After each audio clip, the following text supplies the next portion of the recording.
Mr. President, you said the Russians failed in their offensive plans, yet they are preparing two attacks this autumn.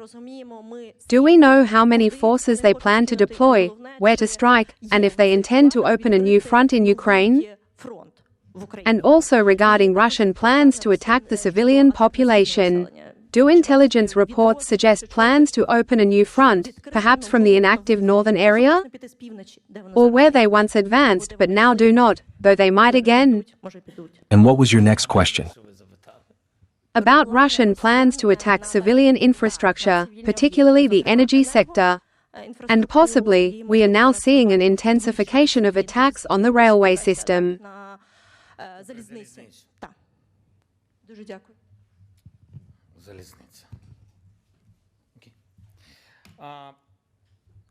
Four primary directions have been identified by the Russian Federation across all documents and intelligence data.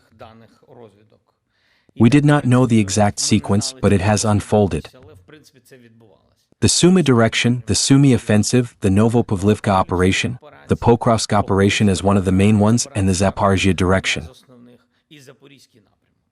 These are the four we have observed according to the relevant data. The Sumy operation failed.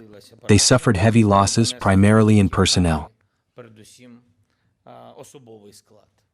As of today, and while I cannot speak hypothetically about what might happen tomorrow, at this very moment, they have completely abandoned that particular direction and have redeployed both their assets and personnel to other locations.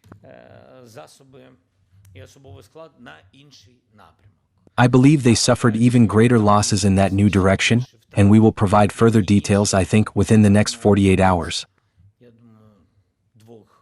I would like us to speak about this in more detail. They will continue to maintain and carry out only two separate operations for the time being. In our view, as a result of successful actions by the armed forces of Ukraine, the Russian side has lost a significant number of personnel, which has limited their ability to carry out further large-scale operations, specifically the two offensives I have already mentioned. I believe that, as of today, they lack the strength to launch mass-scale attacks. Regarding civilian infrastructure,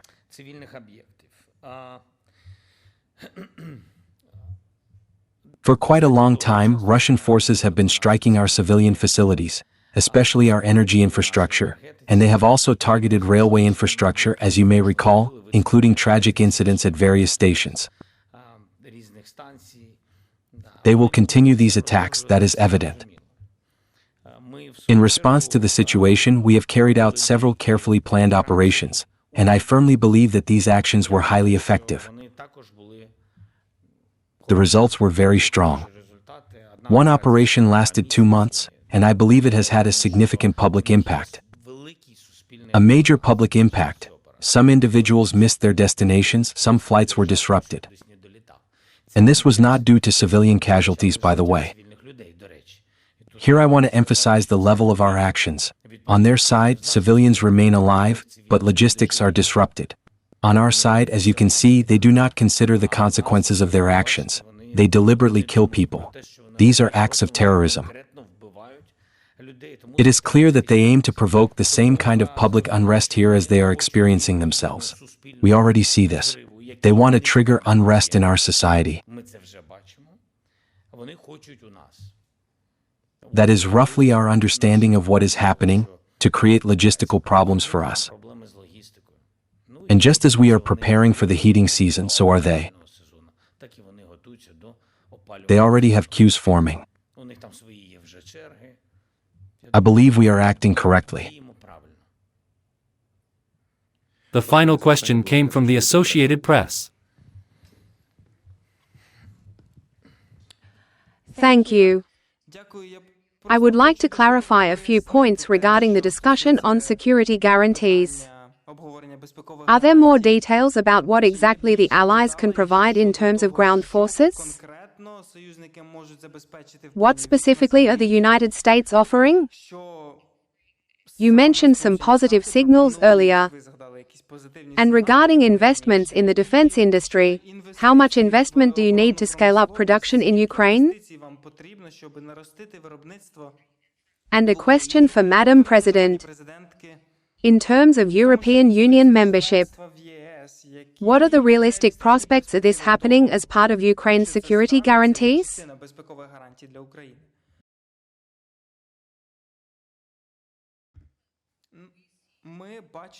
We view membership in the European Union as a form of security guarantee. It is a commitment to be part of a group of states that are not only an economic power, but also a security force. I can say that every country seeking to join the European Union does so with the intent to be prepared. Of course, recent years have shown us that this alone is not sufficient.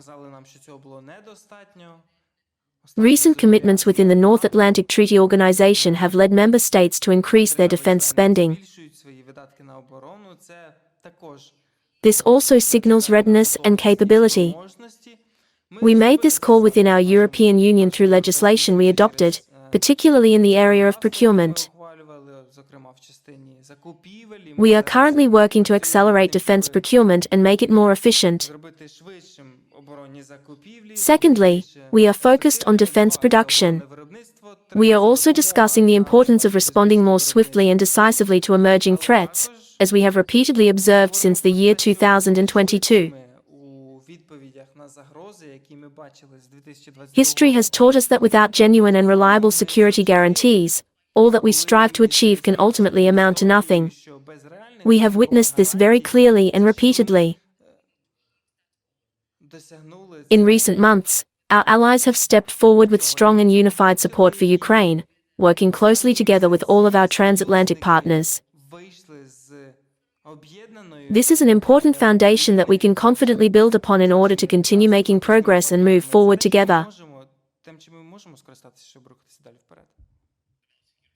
Regarding security guarantees. First, the Ukrainian army. We have already confirmed that we need support in the air, on land, and at sea. And I believe it is very important that we have a shared understanding of what is needed. We have communicated our needs to our partners. We have communicated our needs to our partners. And the key point is that we are fully aligned in our understanding of what is required, and all of our partners are prepared and ready to provide the necessary support. But the question now is about numbers.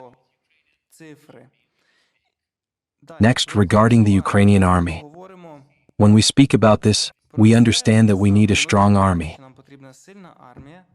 And our side knows exactly and with full certainty what the size of the army must be, not merely what it might end up being, but precisely what it is required to be.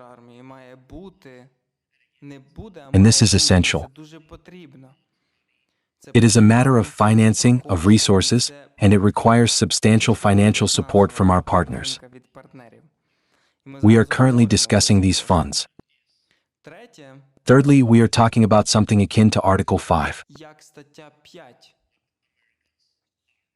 What are the United States prepared to deliver? We will be discussing this with our American partners. I believe we will reach bilateral decisions with them. Next, sanctions.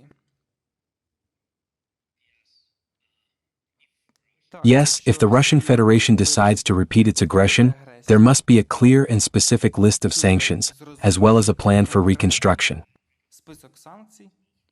This includes asset freezes and other measures. Let me give you one example from wartime to illustrate how complex this is. Yes, security guarantees will apply during peacetime, but during wartime the cost of this war as of now, and the challenges we face, are immense.